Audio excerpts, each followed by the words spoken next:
What's crazy is I'm sitting here and I'm thinking to myself, you liberal women, because that y'all are the worst. The white liberal women are. Liberal white women have got to be the worst thing that's ever happened to this country. One of the biggest threats in America right now is the white liberal American woman. They are fucking radical. White women, liberal white women, are what is wrong with this country. Fucking sick of the left and the media and all these white liberal women. Just go back to the house. Just go back to the house and bake some cookies, man. Oh yeah. Do I think liberal white women are more damaging than like Islamic terrorists? Probably. It appears that the right wing has a new enemy, a new group to target. ICE has already shifted how people feel about immigrants, even illegal immigrants, because everyone watching what our country has become as the government tries to eradicate them is pretty disgusted by what they're seeing.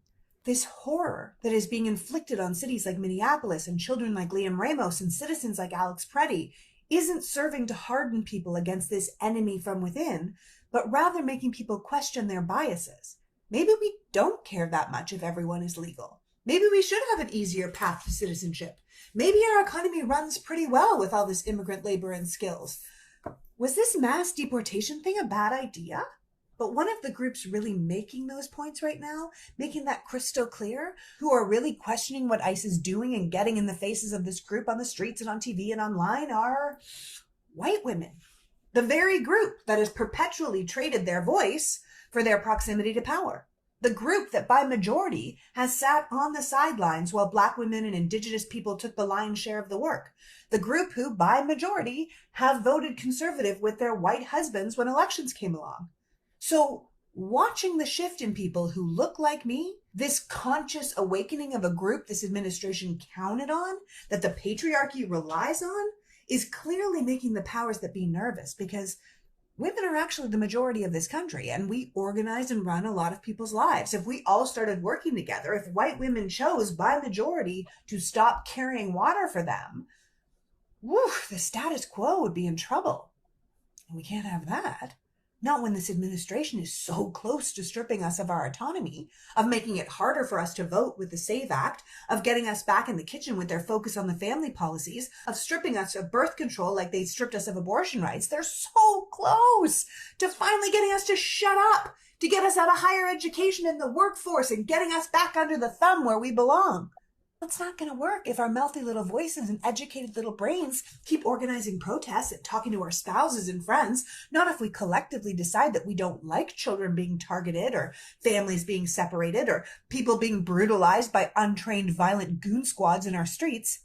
And nothing is more threatening to the white Christian patriarchy than the non-compliant white woman, because they need us on their side. They've made us the enemy.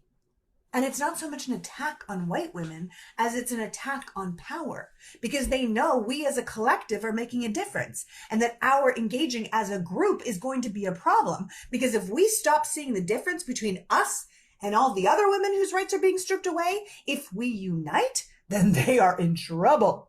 The same way they'd be in trouble if the working class stopped fighting amongst themselves and united against a donor class, asking the government to work for all of us and not just the rich. So they are busying themselves, writing new laws to make it harder for us to get educated or divorced or keep us pregnant. So we are trapped. But that genie is going to be hard to put back in the bottle, because we're just that much past our trick by date. See, you already educated us and you told us to lean in. So we're not so likely to just give that all up so easily. And there's enough of us around who watched our mothers and grandmothers growing up and aren't falling for the glamour of the trad wife aesthetic you are trying to sell to the young. We know the truth. We know that kind of life can be a prison because we saw it firsthand, and we don't want anyone to go back to it. We understand that feminism was always about choice and equality, and despite the fact that we are still fighting for it, we're not just giving up on it. So while you literally throw money at creators to demean and belittle us and make us the new enemy of the state, to justify what you will do to us in the future by making us the enemy now, I don't think people are going to fall for it, because we aren't the enemy. We're the final domino to fall. So today I want to talk about the attack on liberal white women. So you just watched the video of a very popular white liberal, some would say progressive, political influencer. And I just want to talk about this because let me just, you'll see it in my head. I'm just trying to figure that out. Because on the surface, it seems like a very benign, innocent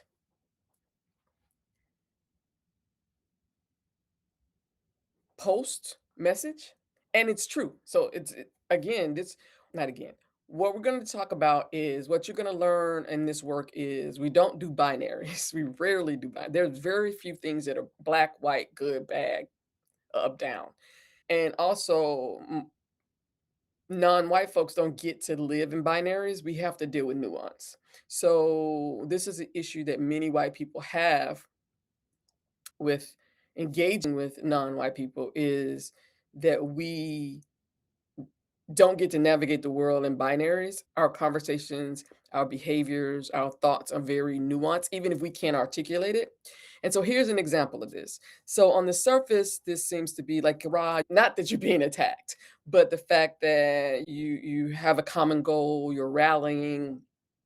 But for me, this is a message of hope for you, but the cautionary tale part of it is not being shared. And this is where you get in trouble when you listen to white content creators, white scholars, academics, the Brene Browns, the Robin DiAngelos, the Mel Robbins, and she mentioned the book Lean In.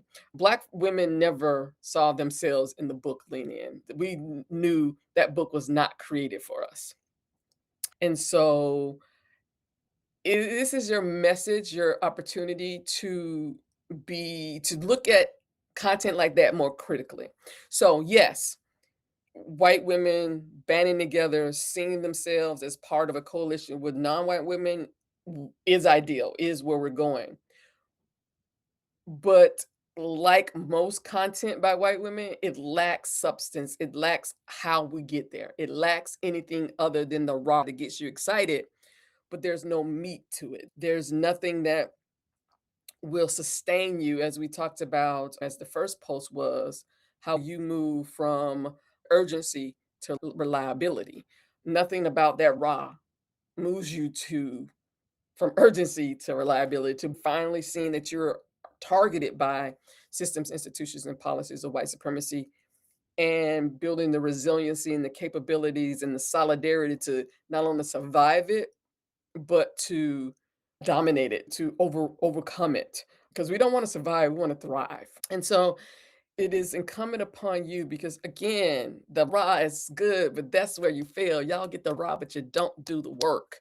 And so the questions I would have for you is, okay, you have this great feeling and they're coming after you now because they see you are now waking up to the fact that you are the chief maintainers of systems, institutions, and policies rooted in the myth of white supremacy. Because without white women, the myth of white supremacy would not exist. You literally, and this is going to sting some of you, you breed white supremacy, the myth of white supremacy. You literally breed it. We would not have the myth of white supremacy in our world if white women had made decisions generations ago not to perpetuate it, not to breed it, not to share it, not to teach it to their children, not to enable it, all these things, not to have children with men who are like this, right? Not marry men like that, not uphold men like this, challenge men like this. So there's a lot of work for you to do. And so this is again the question of what do you do when the danger comes to your door, right? So many of you have and continue, unfortunately, to dismiss the these issues when they were targeting it at non-white women. I want to know, based on that video, how do you create a movement? That's just like, how do you create a white woman's movement that doesn't cause harm? That's the question I want. Because they're coming after you now. It's no longer theory, it's no longer speculation. They're literally coming after white women who want to align against the myth of white supremacy. What do you do next?